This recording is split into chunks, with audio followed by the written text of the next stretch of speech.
तो आप देखिए कि इसका क्या मतलब था। उसने मुझे बताया कि ये अगर उसका फोन खराब हो जाता था तो वो उसको फटाफट उसका सॉफ्टवेयर करके उसको दे देती थी। लैपटॉप भी इसने लिया हुआ था, ये लैपटॉप को चलाती थी और ये कई भाषाओं का अच्छा ज्ञान रखती है। भारत की खासकर लोकल भाषाओं का ज्ञान रखती है, उर्दू को समझती है, इंग्लिश ये बोलती है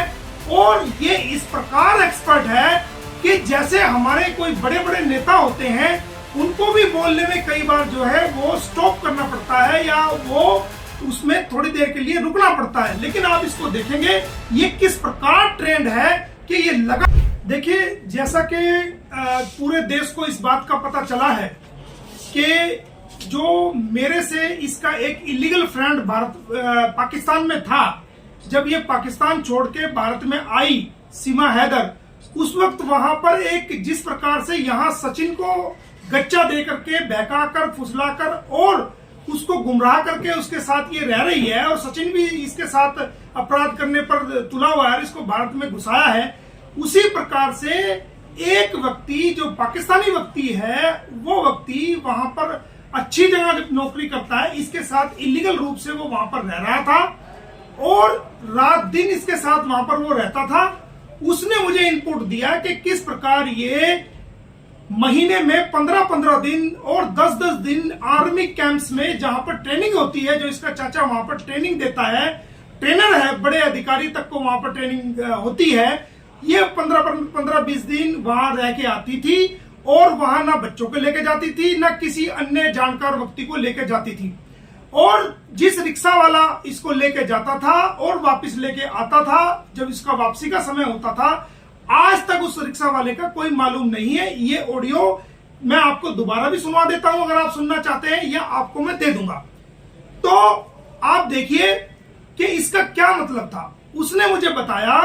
कि ये अगर उसका फोन खराब हो जाता था तो वो उसको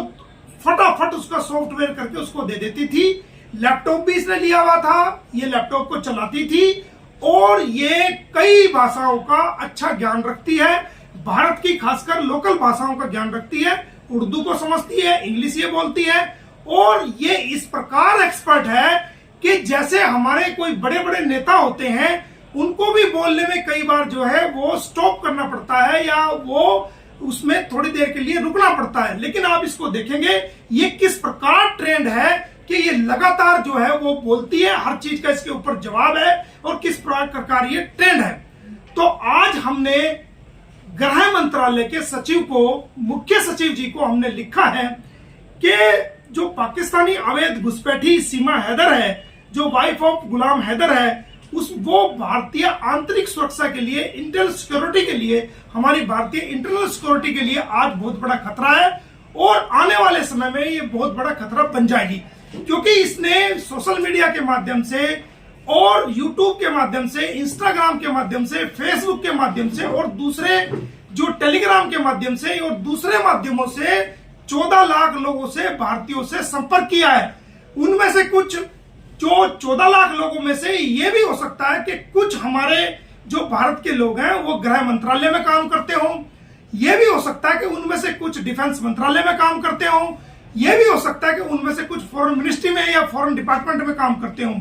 और ये भी हो सकता है कि उनमें से उनके परिवार में से या वो खुद नेवी में भी हो, आर्मी में भी हो और वायुसेना में भी हो और दूसरे अहम डिपार्टमेंट में वो लोग कार्य करते हो। तो इसका कार्य लोगों से संपर्क बनाना है। ये जहां बैठे, जैसे बैठे, जो कागज चाहे वो मंगा सकती है, ये एफआईआर भी निकाल सकती है, ये कोर्ट के डॉक्यूमेंट भी मंगा सकती है। इसको देखकर हमें लगता है कि ये एक बहुत बड़ी साजिश का हिस्सा हो सकती है और इसको, ये बहुत बड़ी ट्रेंड है। इसको खुले रूप में भारत में छोड़ा जाना भारत की आंतरिक सुरक्षा के लिए खतरा है और इसको हमने आज जो मांग की है गृह मंत्रालय से, वो ये मांग की है कि इसको तुरंत प्रभाव से डिटेंशन सेंटर के अंदर रखा जाए, क्योंकि जमानत जब हुई है, जमानत में 1.5 अरब भारतीयों में से 1 अरब 50 करोड़ भारतीयों में से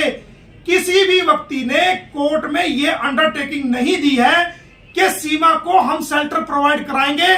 उसकी अच्छाई बुराई का हम जिम्मेदार होंगे। या उसको घर, उसको छत हम प्रोवाइड कराएंगे या उसके खाने पीने का इंतजाम हम करेंगे। जबकि ये फॉरेन पॉलिसी के अंदर, भारतीय फॉरेन पॉलिसी के अंदर ये कानून है,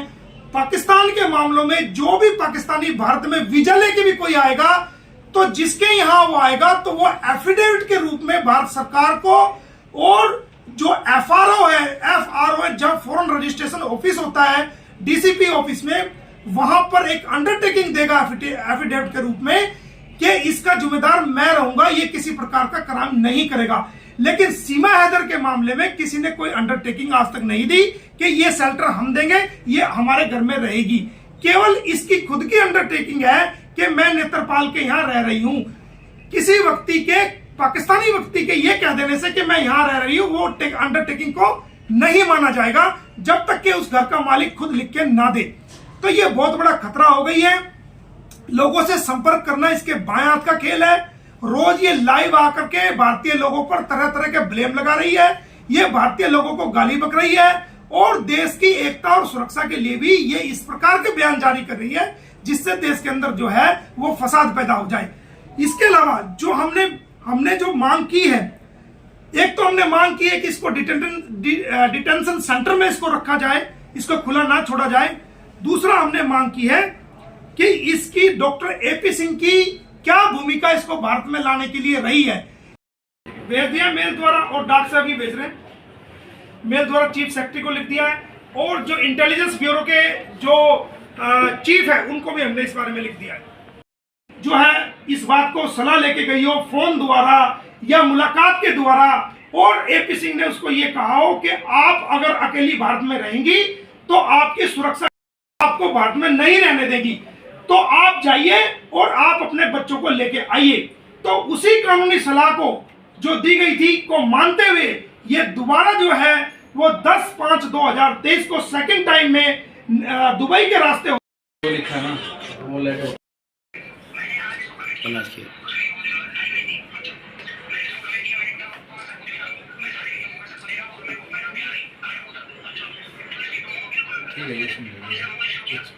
इतना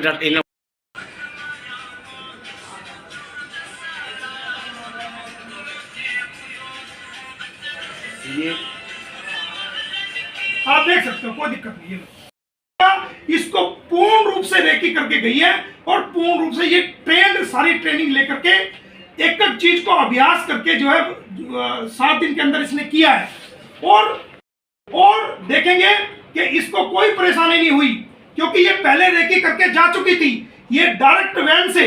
ये कहती है काठमांडू से पोखरा तक ये वैन का इस्तेमाल करती है, ये एफआईआर के अंदर लिखा हुआ है। और पोखरा से दिल्ली के लिए ये डायरेक्ट बस पकड़ती है और 13/5/2023 को सीमाओं में इसने एंट्री की है, भारत की सीमाओं में ये घुसी है और सचिन इसको लेके आया है